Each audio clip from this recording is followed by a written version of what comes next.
Il y a encore quelques mois, voilà à quoi ressemblait le quartier nord de Mont-de-Marsan.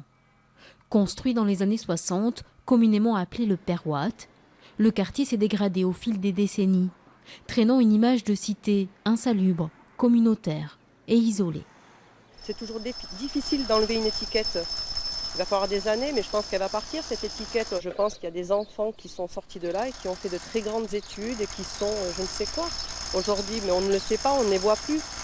Mais dans les quartiers comme ça, on vit, on est des grandes familles.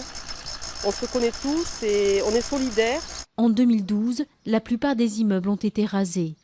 Le projet en rue de rénovation a offert un nouveau visage au Perouat.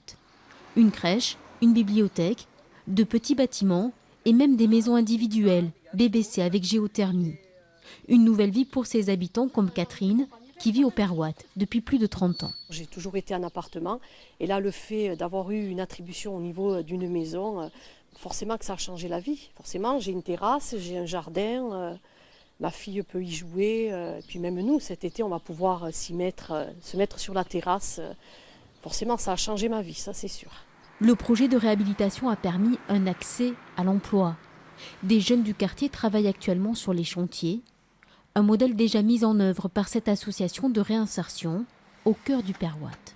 Ça leur permet de créer du lien social, ça leur permet aussi de retrouver une certaine forme de dignité, d'une restauration de sa personne, et ça leur permettra de se dire je vaux quelque chose, c'est très important. La métamorphose du Perouat est le plus gros investissement de la ville ces dernières années. En charge de l'espace public, il a fallu désenclaver le quartier, sans pour autant qu'il perde son âme. La mixité sociale, ça ne se décrète pas. Mais on peut tout mettre en œuvre pour essayer de la construire. C'est ce que nous avons essayé de faire.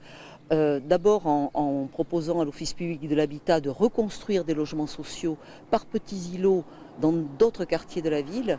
Puis ici, de pouvoir mettre à la vente du foncier pour qu'il y ait des nouveaux logements. Bientôt, une résidence senior devrait s'installer et des logements avec un accès à la propriété. Aujourd'hui, le Perouat revendique sa nouvelle image, un écoquartier ouvert vers l'un des plus beaux parcs de la ville, trop longtemps caché.